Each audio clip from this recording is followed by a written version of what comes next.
A long time ago, in a faraway land, where the hands of the clock had ceased to command, there lived two children who went by the names of Olga and Sergey. One day, Olga and Sergey were out in the garden, having fun. They were playing football, climbing the trees and scrumping for apples, when their mom came to the back door, and she shouted out to them, "Olga, Sergey, get indoors quick! Baba Yaga's black geese have been seen around here." Now, if you don't know, Baba Yaga the witch has 3 black-winged servants that fly around the world looking for delicious children for the witch to eat. Well, upon hearing this, the children ran indoors, and Mom slammed the door shut, and she got out the chess set.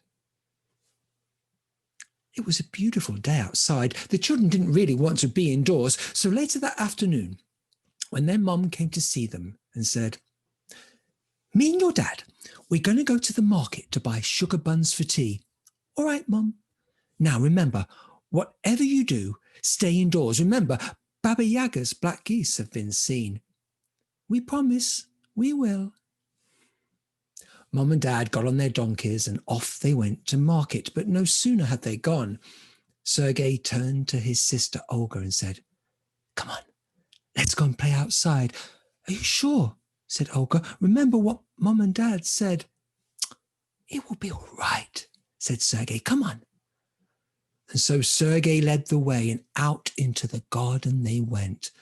And soon they were playing football and playing hide and seek, and they did not see that high in the sky, Baba Yaga's black geese were circling, getting lower and lower until they started to plummet down, down, down, down, down, and they grabbed Sergey and took him off high into the sky, off towards the deep, dark woods. Well, Olga knew what she had to do. She had to go and save her brother. So with all her might, she started to chase after the geese. She ran and she ran and she ran like the wind until she heard a gurgly voice calling, "Olga, Olga, Olga." "I haven't got time to stop," thought Olga. "I'm in a rush to get to the deep, dark woods to save my brother Sergey from Baba Yaga." But when she looked to the floor, there she saw by the river there was a fish. Now the fish had been happy, swimming so happily he jumped for joy and landed on the bank. Well, being a kind person, Olga felt compassion, and she bent down and she picked up the fish and she gave it a kiss and she put it back into the river. And the fish swam down to the bottom, came back with a gift and threw it onto the bank. "As you have helped me, so I shall help you.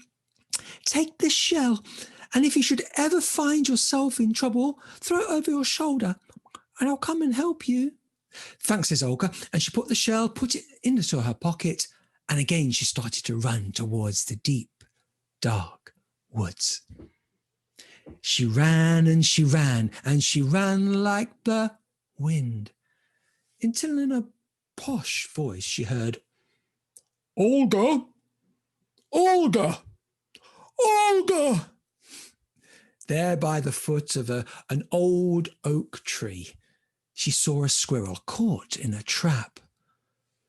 Poor Olga. Her heart was pounding. "I haven't got time to stop," she thought. "I'm in a rush to get to the deep, dark woods." But her heart went out to the little squirrel caught in the trap. So she bent down and she opened up the trap, and the squirrel limped up the tree and came back with a gift.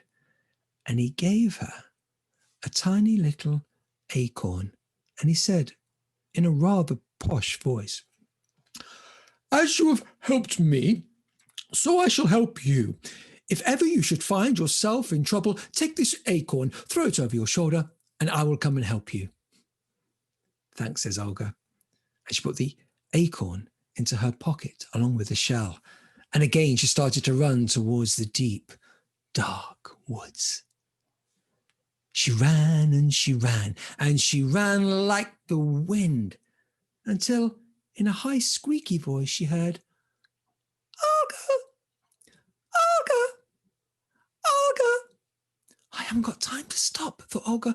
I'm in a rush to get to the deep dark woods to save my brother Sergey from Baba Yaga the witch. But when she looked down to the floor, there she saw the smallest creature of all, a tiny little mouse. Now, the poor mouse could not get into his hole because somebody building a wall had left a boulder over it. Well, having a kind heart, Olga, of course, stopped to help, and she rolled up her sleeves, and she pushed, and she pushed, and she pushed the boulder away, and the little mouse scurried down the hole and came back with a gift and gave her a tiny little stone and said in a high-pitched voice, "As you've helped me, so I shall help you. If ever you find yourself in trouble, take the stone, throw it over your shoulder. I'll come and help you." "Thank you," says Olga, and she put the stone into her pocket. But now she couldn't run anymore because she was already on the outskirts of the deep, dark woods. She entered the forest, and immediately darkness descended. There were strange sounds all around. Kss, oh, oh, oh, oh, oh. A heart pounding. She felt strange things in her hair, spiders coming down from the trees, the vines of trees starting to coil herself around her feet. Making her way through carefully, she eventually came to a clearing, and in the clearing, she saw a house. But this was no ordinary house. This house stood on 3 chicken legs, and the house was moving, and the house was talking. "Go away," said the house. "Baba Yaga lives here. She will surely eat you." Olga was courageous. She got to one of the chicken legs and she started to climb. Up and up and up she went, pulling herself to the top. And there she saw it. Baba Yaga's house, with its long slitty windows like the eyes of a snake, and a downturned letterbox like the mouth of a grouchy old goblin. She approached the door, sweat pouring from her brow, heart pounding. She saw that it was ajar, and she pushed it open with a sickening creak. She peered inside, and as her eyes became accustomed to the gloom, she noticed a table, a plate full of bones, a broom. She went further in, and by the light cast by eerie candles, her eyes were drilled to a fireplace, dying embers, and the silhouette of a figure in a conical hat and a long, crooked nose. Baba Yaga. She trembled. On the floor, too scared to move, she saw her brother Sergey. "Come on," she said. "Quickly, we can make our escape." Sergey ran to his sister. They ran to the chicken legs, but as they were climbing down, Sergey slipped and fell. The geese, who were asleep on the roof, woke up. "Baba Yaga!" they cried. "Somebody is taking your dinner!" When the witch woke up, she was furious, and with all her evil might, she started to chase after the children as they ran. And with her long bony arms and her long bony legs, she was about to capture them when Olga remembered the present from the first animal, the fish.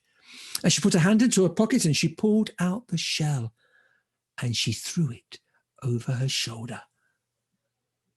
And just like magic, a great big lake appeared with the witch on one side and the children safe on the other. But can a lake stop a witch? She put her mouth down to the water's edge. You can do it with me. And in one gulp, she drank the entire lake and came after them again. with her long bony arms and her long bony legs. She'd almost caught them when Olga remembered the present from the squirrel.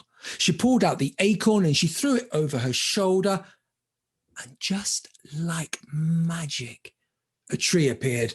Then another and another and another, until there was a great big forest with Baba Yaga on one side and the children safe on the other. But can a forest stop a witch? A witch with fangs. She ate the entire forest, and with a stomach full of water and trees, she came after them again with her long bony arms and her long bony legs. She'd almost caught them when Olga remembered the present from the smallest animal of all. She put her hands into her pockets and pulled out the stone, threw it over her shoulder, and just like magic, a mountain appeared. A mountain that was so ginormous, it went up, up, up through the clouds with a witch on one side and the children safe on t'other. Well, Baba Yaga can drink a lake and eat a forest, but even she, with her stomach full of water and trees, cannot eat a mountain. And Baba Yaga had to walk all the way back to the deep dark woods without any children for tea. But Olga and Sergey got home just in time to beat Mom coming back from market with Dad with sugar buns.